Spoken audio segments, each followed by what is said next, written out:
Vamos ver que os astrônomos conseguiram pela primeira vez na história detectar a atmosfera em um exoplaneta rochoso na zona habitável da sua estrela. Isso mesmo, pela primeira vez foi possível fazer esse tipo de detecção. O alvo desse estudo todo é um exoplaneta conhecido como LHS 1140bzinho.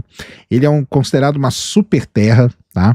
Ele tem 6 vezes a massa da Terra e 1,7 vezes o tamanho da Terra. E ele orbita uma estrela anã vermelha que fica na constelação de Cetus, tá? Esse planeta ele recebe cerca de 42% da radiação que a Terra recebe do Sol, o que permite, em teoria, que a água exista no estado líquido na sua superfície, tá? Mas a grande questão que a gente tem aqui, obviamente que a gente não consegue, né, detectar o exoplaneta, não consegue observar ele, o que a gente observa basicamente é o trânsito dele na estrela. A gente não sabe se ele é uma rocha sem ar, um mundo oceano coberto de água, ou mais parecido com o mini Netuno, né, que tem ali uma grande camada de gelo, etc. e tal. E até pouco tempo, detectar a atmosfera em exoplanetas rochosos, especialmente na zona habitável, era extremamente difícil. Os astrônomos tentaram encontrar essa assinatura de água, de dióxido de carbono, ou seja, os astrônomos tentavam fazer uma detecção tradicional, que é observar a atmosfera do exoplaneta como um todo. E eles viram que isso ia ser praticamente impossível de fazer. Então eles foram tentar uma outra técnica, que é o que eles tentaram aqui neste artigo aqui, e que conseguiram.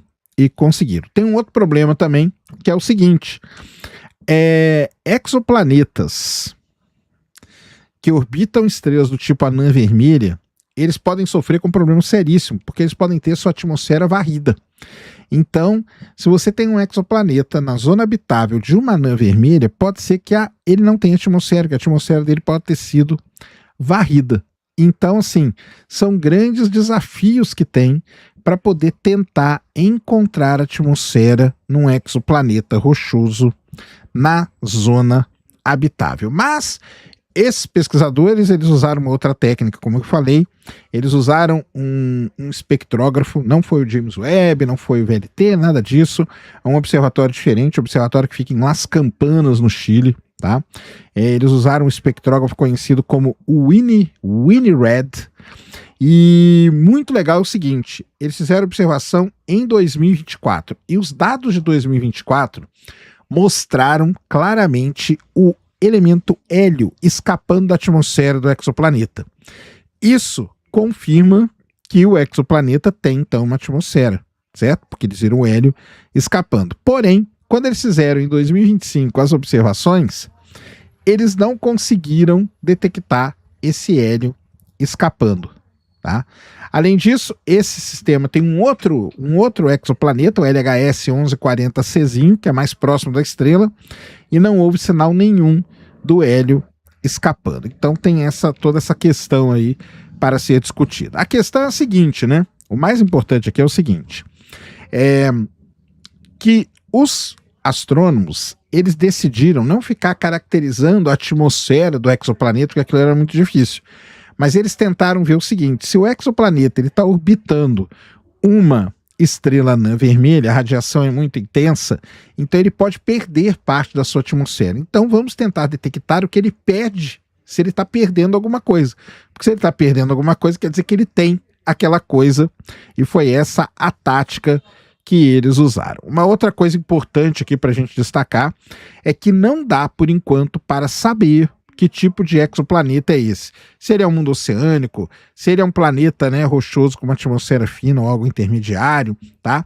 Os dados confirmam que há atmosfera, mas não revelam se ela é parecida com a da Terra, com a de Vênus ou com de algo totalmente diferente. Então tem toda essa questão aí também envolvida. Além disso, alguns pesquisadores alertaram, né, que essa chamada linha costeira cósmica, que a gente chama, né, que é onde esse planeta estaria, né, que é uma fronteira ali que separa planetas que conseguem manter a atmosfera daqueles que perdem a atmosfera, ela muda de acordo com a energia da estrela, Então, assim, essa fronteira cósmica de ter atmosfera e não ter atmosfera pode variar bastante de sistema para sistema. O lance é o seguinte: de todas as simulações, de todos os trabalhos que os astrônomos fizeram, o que está muito mais indicando é que é um planeta rochoso. E isso é o que deixa esse estudo realmente sensacional. Por quê? Porque pela primeira vez, né? Pela primeira vez, então, nós temos o quê? Nós temos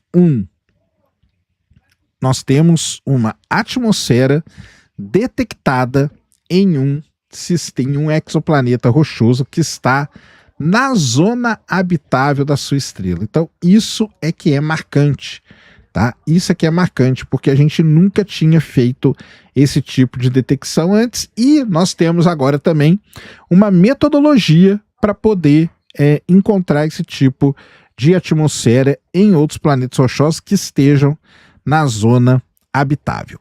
Esse, como eu falei, não foi o James Webb, não foi nenhum desses telescópios que a gente conhece, porém, este exoplaneta agora, ele pode ser um alvo do James Webb para estudo, porque o James Webb usa realmente a técnica que foi usada aqui, né, que é o trânsito. Quando ele transita a estrela, que dá para ver essa atmosfera, dá para ver essa perda, né, de gás aí, e isso é muito legal. E se tiver atmosfera, olha só, nós temos um planeta rochoso, nós temos ele numa zona habitável e nós temos ele com atmosfera. Porque muita gente fala assim, o planeta está na zona habitável, quer dizer que a água pode estar em estado líquido na sua superfície. Tudo bem, você pode ter água em estado líquido, mas se não tiver atmosfera, adianta o quê, né? Esse aqui não, ele está na zona habitável, ou seja, ele pode ter água líquida na superfície, ele é rochoso e ele tem atmosfera. Então, ele tem, assim, grandes pré-requisitos, tá? Para que isso possa se tornar aí, né? Quem sabe aí um alvo para procurar vida. O James Webb, ele tá aí para isso, tá? O James Webb está aí para isso. Então, não só o James Webb, mas como o ELT, os outros grandes telescópios que estão em construção, estão aí para tentar fazer esse tipo de detecção. Então está aí, ó, uma grandíssima descoberta. De novo, foi publicado na revista Science, tá? Foi publicado na revista Science porque realmente, né, uma descoberta inédita na história da astronomia. Ontem tivemos eles estão chamando de Betelgeuse, que é a companheira de Betelgeuse. Nós falamos ontem também uma descoberta assim, sensacional, e hoje com essa descoberta aqui da primeira vez que a atmosfera é detectada em um planeta rochoso na zona habitável de uma estrela, algo aí que pode mudar aí, quem sabe, tal, a busca, né, por vida